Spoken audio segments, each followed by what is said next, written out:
pharaoh of the 4th dynasty, 4,500 years ago.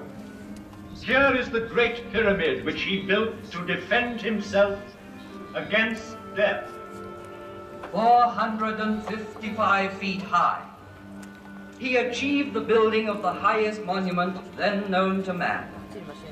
The area it covers is vast enough to hold St. Peter's Cathedral in Rome, the cathedrals of Florence and Milan, Westminster Abbey and St. Paul's. 3 million blocks of stone, some of them weighing 30 tons, were assembled by Cheops' faithful workmen to achieve this fabulous construction. At the center of it, the pharaoh planned his inner chamber, where his mummy was to lie in splendor for eternity. At the foot of this pyramid, in the rock, a temple was built, and there were kept the barges of Cheops, the barges of night. In these large wooden vessels, the dead pharaoh could continue his voyage in darkness towards eternity. But all that remains of him is a small ivory figure, showing a noble face, the nose aquiline, the jaw determined, and the hieroglyphs representing the name he gave to his pyramid. Cheops dominates the horizon. The Pyramid of Khephren. It too bears an inscription, Khephren is great. Yet, out of respect for his father Cheops, Khephren built his pyramid on a slightly smaller scale. Each side of the base measuring 710 feet, the angle being 52 degrees, it reaches a height of 445 feet. The brilliant covering of polished limestone on the apex originally extended over all 4 sides, adding to the magnificence of the pyramid.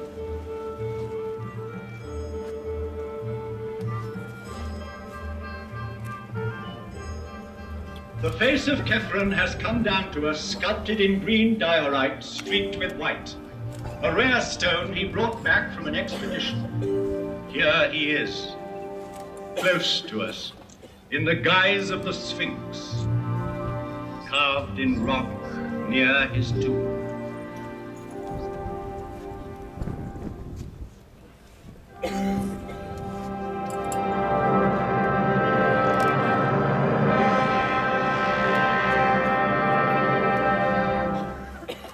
Mykerinus.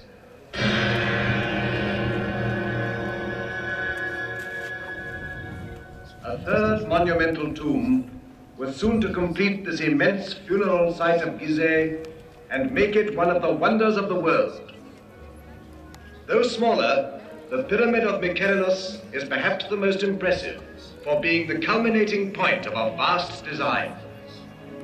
Having built it, the workmen climbed down from its granite flanks and, laying down their tools, looked up with wonderment.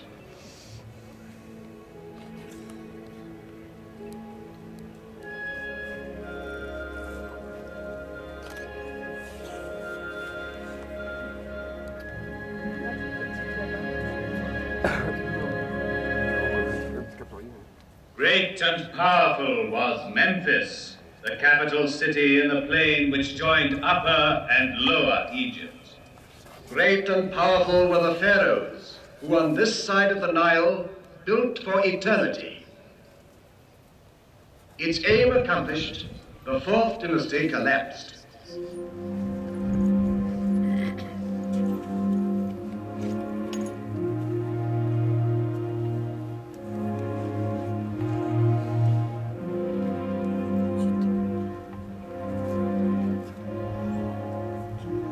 But the pyramids still stand. And the inscription on the one that completed the design claims, "Divine is Mykerinus."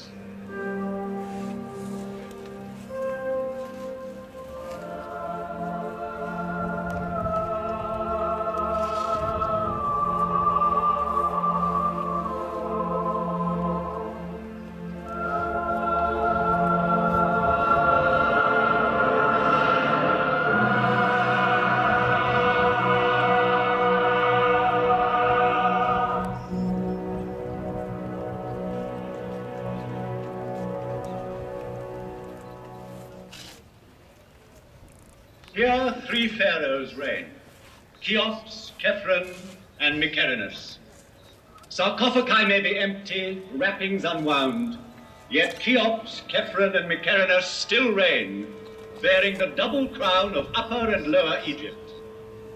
They reign over their court, buried round them, over these small pyramids where their queens lie, over the tombs of their ministers, over the whole hierarchy, sleeping forever. Chamberlains, high priests, buffoons, architects, courtesans, each in his proper place in these funerary chambers, which are called mastabas. For this is a royal palace of the dead, with triumphal perspectives, pavilions, corridors, secret rooms, strong walls. It was a city of another world, approachable by the people only as near as the outer temples, where their devotion led them. Coming from the Nile, one ascended by a monumental causeway built on the same colossal scale to the high temples, where only the priests lived among the secrets of the mummies. They alone knew for what journey the great barges were being prepared at the foot of the tombs. A journey with the sun. A journey which has lasted 4,500 years.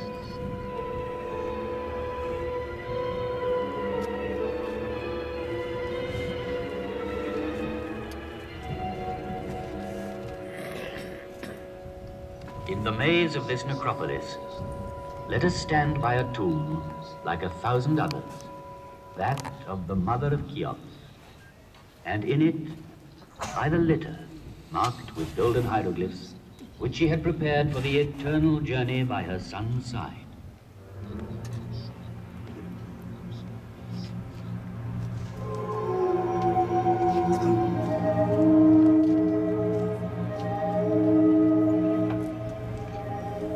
Neither wind, nor sand, nor centuries could ever entirely silence the voice of the desert.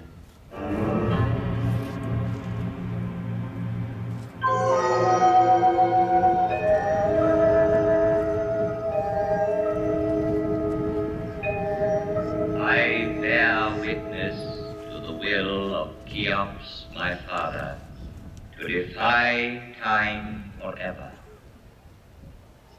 I saw Antony and Cleopatra pass, Alexander, Caesar, and Napoleon paused at my feet. I saw the ambitious dreams of conquerors whirling like dead leaves. As my motto, I chose an Arab saying: the world fears time, but time fears the pyramids.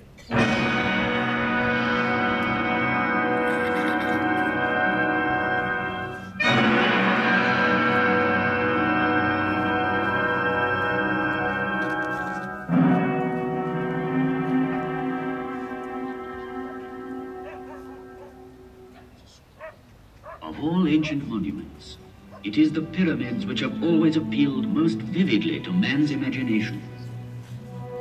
Considered from its top downwards, a pyramid is like the sun's rays bursting through a gap in the clouds. It commemorates the greatest victory of all, victory over death. It is the most perfect mansion, the strongest tent, whose great stone sides are both roof and walls, and so carefully sealed that the dream entrusted to it can live to the end of the world. The dream of immortality. To achieve this, embalmers prepared the body for 2 months, emptying it of all but its heart and kidneys.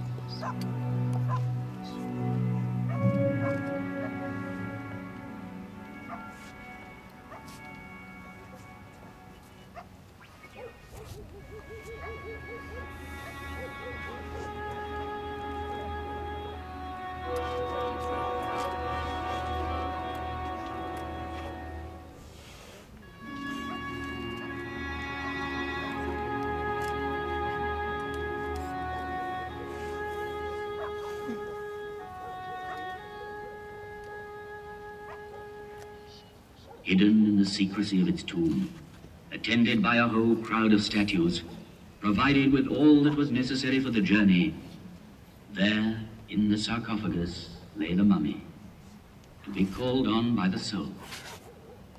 For alone and without the body, the soul could not go into the night. And from the depths of this tomb still rises the scent of herbs, cedar oil, resin, and myrrh.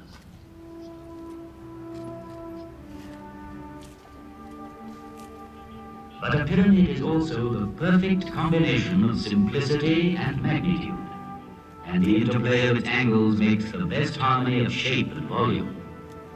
It is architecture's purest achievement, because it relies on the straight line alone. Never has the straight line been drawn with more mastery, skill, and strength. Homage must be paid to Imhotep, the learned, who at Saqqara conceived and built the archetypal pyramids.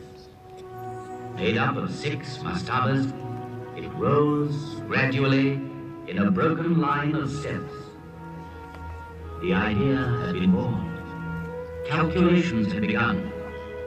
The perfect form was theirs.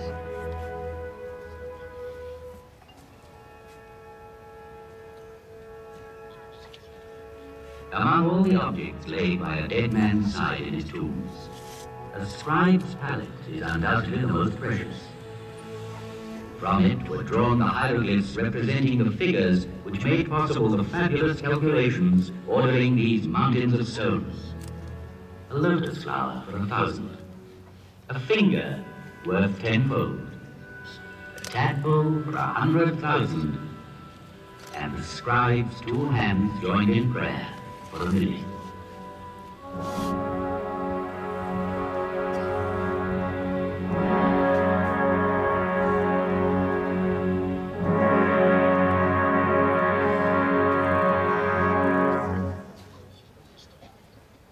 Stone by stone it was built from earth to heaven.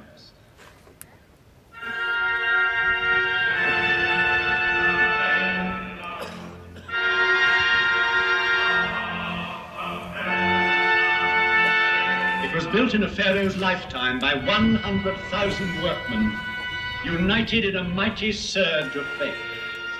Each stone averaged 2.5 tons in weight. 3 million blocks were hoisted up and laid one upon the other.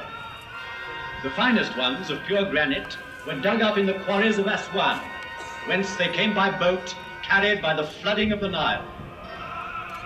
The movement of these great waters drove the farmers from their inundated fields to the plateau of Gizeh, where they joined the army of laborers and built. These stones were hauled singly on earth mounds, banked higher and higher as the edifice grew.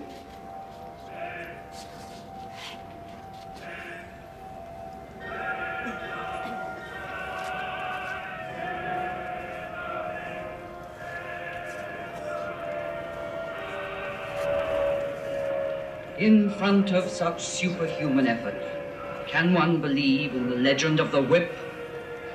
It needs mystical fervor to build a pyramid. Faith. Those who worked here deserve not our pity, but our deepest respect and admiration.